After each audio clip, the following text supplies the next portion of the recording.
sesuatu yang sifatnya nggak ada di kita, bisa jadi ya Allah tetapkanlah aku sehat gitu. Dan kalau meminta malah disarankan untuk meminta sedetail mungkin, tapi jangan sampai mendikte. Harus ya sedetail. Ya Allah saya minta harus jodoh si B nih. Kalau bukan si B kalau bisa diatur sekiranya si B. Kalau masih nggak bisa diatur, ya udahlah si B jangan kasih jodoh ya Allah gitu. Tapi sedetail, mengancam jatuhnya. Iya, mendikte jangan. Tapi meminta iya. Bahkan itu salah satu bentuk keimanan karena simbol penghambaan. Misalnya Nabi tetap istighfar, padahal Nabi itu nggak punya dosa. Kenapa? Karena itu pertama bentuk penghambaan Nabi kepada Allah. Dengan meminta ampun kepada Allah, berarti dia menyadari dan menegaskan posisinya sebagai hamba. Karena tingkatan tertinggi kita di hadapan Tuhan, itu paling disukai oleh Tuhan sebagai seorang hamba.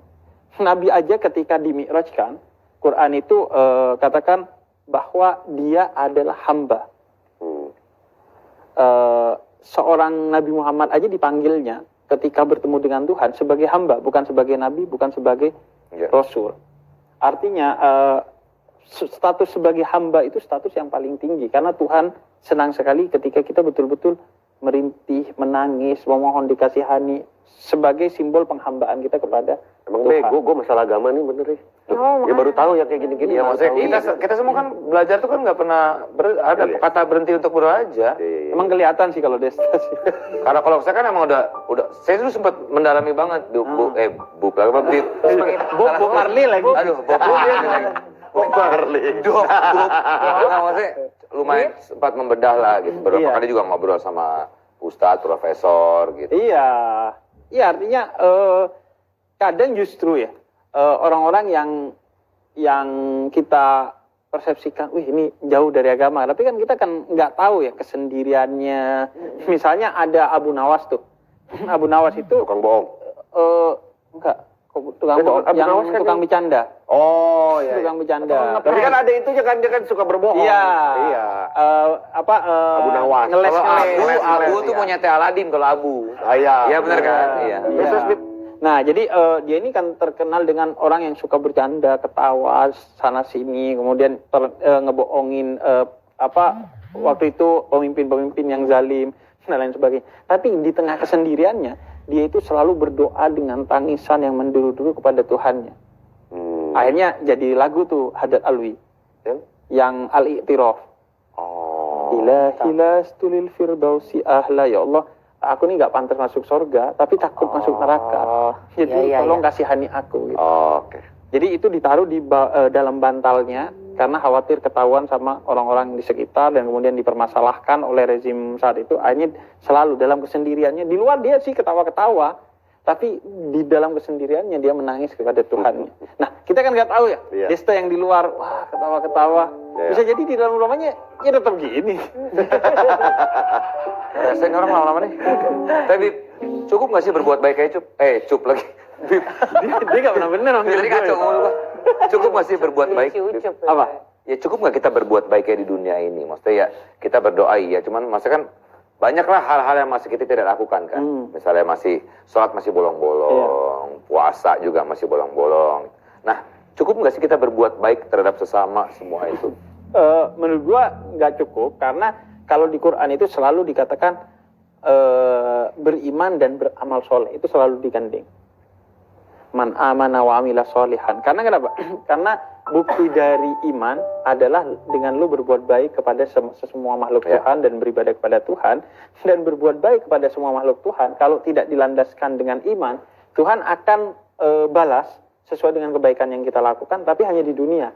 Kenapa gak di akhirat? Karena ya ibarat kata asupannya cuma di dunia doang. Iya, kayak lu masuk ke kantor Vindes, bersih-bersih di sini, mungkin lu dikasih duit sama Vincent, tapi bukan gaji karena lu gak pernah. Kok Vincent doang yang ngasih kan? Iya, sama lu juga. Oh iya. Tapi sebaliknya pun begitu, Bib ya. Misalnya kayak orang yang rajin ibadah, tapi kalau dia tidak berbuat baik juga kan sebetulnya vertikal. Iya, habluminallah dan habluminanasnya itu harus seimbang. Karena fenomenanya seringkali yang gue jumpai itu kalau orang baik sama Tuhan, ke sesama makhluk sebagiannya itu sok-sokan. Karena ngerasa, wah gue udah deket sama Tuhan nih, gue orang dalam nih. Lu salah, lu kafir, dosa, lu sesat, masuk neraka lu. Gitu. Nah itu masalah. Ada juga yang sebaliknya, orang yang nggak deket sama Tuhan, ada tuh teman-teman gue yang suka mabok gitu. Tapi ke teman-temannya care banget. Yang biasanya kalau kita jatuh tuh ngontak kita, itu orang-orang yang seperti itu justru. Yang hadir di orang-orang yang membutuhkan, kayak gini deh, yang biasanya nguburin orang tuh kalau lagi pemakaman, itu biasanya orang-orang yang malamnya mabuk tuh. Orang-orang yang kita nggak semua anggap, nanti takutnya di generalisasi. Iya, ini kan gue cerita di circle gue. Pernah lihat. Tapi maksud gue, dia itu kepada sama manusianya baik banget, meskipun kepada Tuhan kita nggak bisa ngejudge ya. Tapi dari yang kita lihat sebenarnya bukan orang yang baik dalam ibadah kepada Tuhannya gitu. Mau nanya Bib, kalau aku kan pisah sama papaku tuh kan dari kecil. Terus cuma berdua sama mama kan. Kalau aku tuh berdoanya itu jadi kayak pengen nangis. Jadi kayak berdialog gitu. Berdialog tuh kayak menganggap bahwa dia tuh kayak ayahku juga. Kan sebenarnya kan ya kita nggak boleh dia cowok cewek gitu kan. Cuman hal-hal yang nggak bisa aku ngomongin sama ibuku, aku ngomongnya tuh sama Allah gitu. Aduh, jelek banget masa nangis. Gak apa-apa, Ji. Masa keluarin aja apa yang mau tahu. Jadi cara berdoanya tuh bukan yang kayak ngobrol di saat sholat gitu. Jadi kayak kapan aja tuh bisa minta gitu loh. Itu maksudnya nggak apa-apa juga kan kayak gitu. Atau menjadikan, karena aku tadi pas denger Habib ngomong Allah tuh suka kalau kita jadi hambanya. Maksudnya meminta, menangis, merintih, ada rasa nggak suka mendengarnya. Ini nggak apa-apa, ini kan masa aku manusia ya. Ada rasa kayak, Allah aku kok kayak nggak kayak gitu di aku. Karena aku jadi ngerasa kalau dari pendengaran yang tadi Habib ceritakan, kayak Allah tuh kayak pengen banget disembah gitu kesannya. Tapi di aku menganggapnya kayak Allah itu kayak orang tua yang menciptakan kita.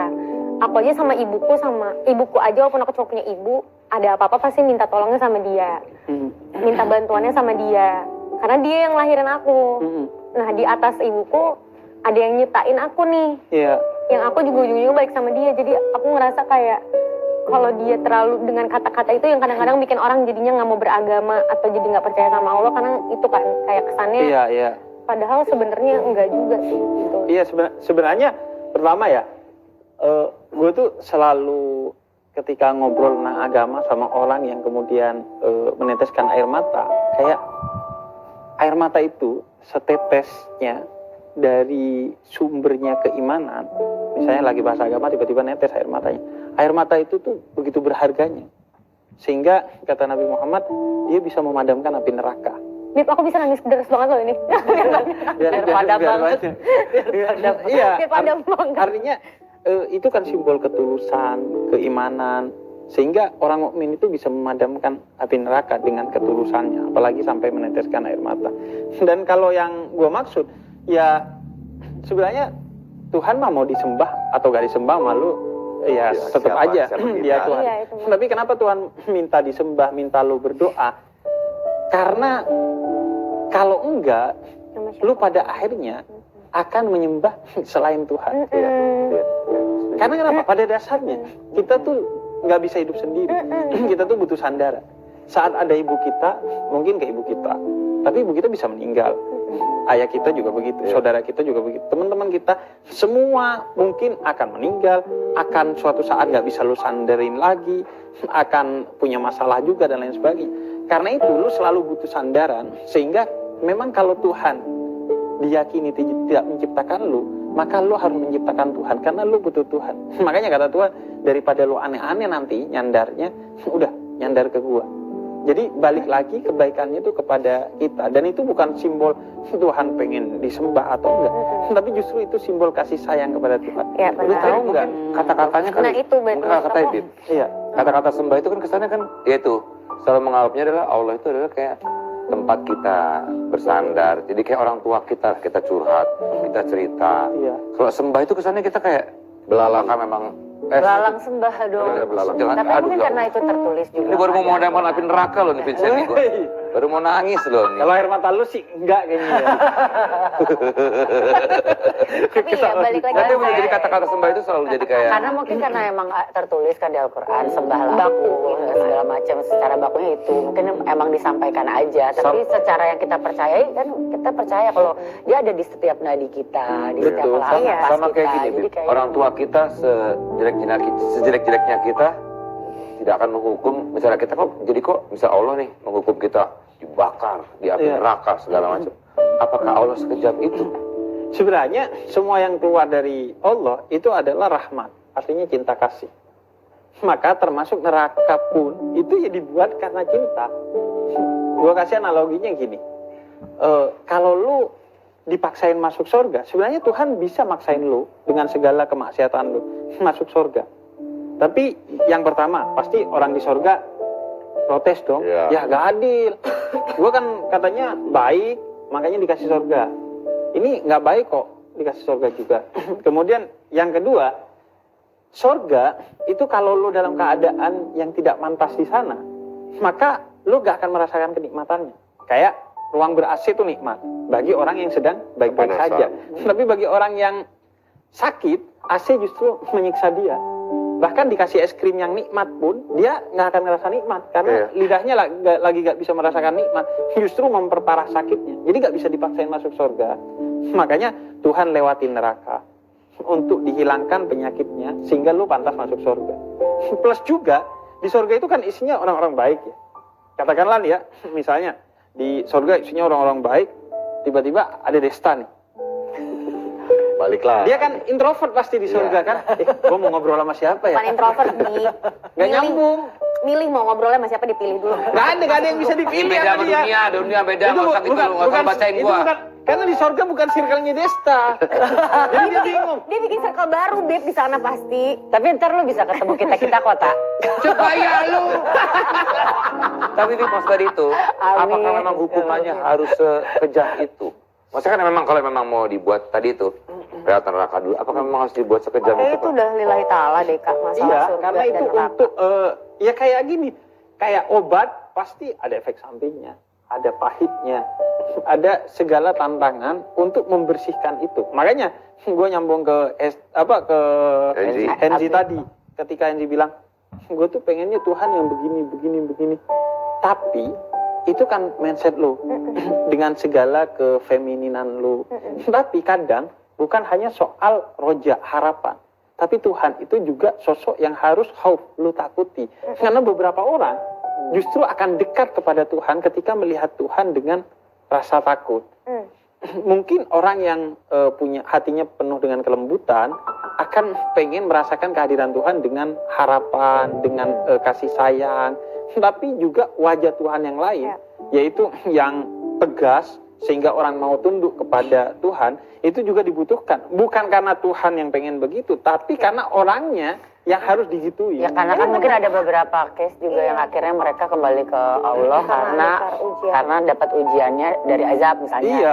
Kan, itu Dari kan sakit, ditinggalkan orang tersayang dan lain sebagainya. Kalau Habib sendiri doanya apa Bib yang akhir-akhir lagi Habib ini? Kalau gue ya yang langsung muncul di kepala gue ya punya anak sih. Amin. Karena ini Amin. udah Amin, ya Allah. Amin. tahun ke-6 pernikahan gue. Kemudian salah satu bentuk kasih sayang gue kepada istri gue itu ya diupayakan sesegera mungkin punya anak. Karena istri gue berat lah menjalani itu kan. Karena pasti kan karena budaya kita ini patriarki. Beban kalau satu keluarga tuh gak punya anak ada di istrinya, tapi pasti tidak di suaminya. Mungkin bukan doa dari Habib juga setelah ini juga kita juga pasti semuanya mendoakan Habib juga yang sama. Dan gue selalu bilang kan bahwa ya udah yang terpenting dan utama bagi gue adalah bagaimana gue menciptakan anak-anak ideologis walaupun bukan anak-anak biologis. Gue lagi bikin program Habib for Kids, ngajarin agama anak-anak kecil. Kemudian pokoknya gue lagi mengupayakan gue usaha tapi di luar kendali gue buat gue punya anak secara biologi. Maka pada akhirnya yang bisa gue ciptakan adalah anak-anak ideologis